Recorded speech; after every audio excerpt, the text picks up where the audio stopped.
Next, let's square up health. LGBTQ plus professionals face high rates of depression and anxiety. Queer News Tonight has reported anxiety stories from the broad LGBTQ plus community many times, but a new study catches us by surprise that mental health issues are prevalent among LGBTQ plus professionals, a group that you may think is isolated from discrimination. A comprehensive study conducted by myGwork has highlighted alarming rates of mental health issues among LGBTQ plus professionals worldwide.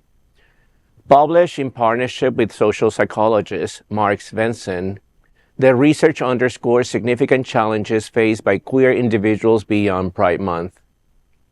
Key findings indicate that 44.6% of LGBTQ plus professionals have experienced depression, with even higher rates among trans and non-binary individuals.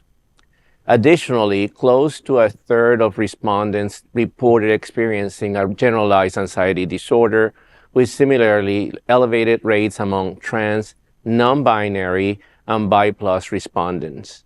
The study also revealed that only 13.7% of participants felt fully comfortable expressing their authentic selves in professional settings, contrasting with over 72% who felt more authentic among friends. Regional disparities were evident, with higher levels of openness reported in the UK and Europe compared to North America and Africa. Despite this, the study found that 58% of LGBTQ plus professionals were open about their sexual orientation at work, underscoring the positive impact of increasing inclusiveness. However, the research highlighted gaps in support structures. A significant 75% of respondents indicated that their employers lack comprehensive training and policies to support LGBTQ plus mental health adequately. This is something that a lot of us face in this community. And obviously, you study to prepare yourself to be a professional. Mm-hmm. You don't want to put, your chances at risk many times, and then therefore you go into the closet. You may be out in society among your friends, right? But when you work, and I have to say I'm probably part of that too. Right. You don't put yourself out there the same way you do when you kiki with your friends, at the bar. So it's and it's one of the reasons. It's very stressful and leads to depression. So this is not news to a lot of us. This is happening daily. And if you want to, stay safe I know we should have a work environment that protects us as well. Right. But the chances are that, you may risk consequences sometimes. Yeah, exactly. And years ago, in the early 90s, I made a decision that I wanted to be out at work. And so I made an effort. Every job that I applied for and got. You made out with the women in the place. No, they knew exactly who I was. No, they knew from the very beginning. And, consequently, I've worked for LGBT organizations, but, I work for Jewish Community Services now. Yeah. Everybody knows that I'm a lesbian, and I run a program for LGBT seniors. And there are a lot of people who are professionals that have mental health challenges. And even though you could be out at work, someone like me who's been out at work for decades could still suffer depression because of what's happening in the world. Completely. So this story was not a surprise at all. Yeah. It's just not. And I would just say there are places, if you do feel like you're depressed, there are a lot of places that you can go to get support. Very true. So I would encourage you, if you're in South Florida, Broward County, you can go to SunServe. In Miami-Dade County, you can go to JCS, because we have counseling services for all LGBTQ plus folks. I want to add, being that I've worked in the fitness community for so long, initially I would implement what is called code switching. Mm-hmm. So I'd be my fabulous gay self out with my friends, and then once I clocked into work, it was all muted, toned down. Don't talk about what you did for the weekend. Don't talk about who you're interested in, because you just didn't want to out yourself in that way. Especially in the fitness community where it's very machismo, macho. Yeah. And also we have to be in close proximity with other people.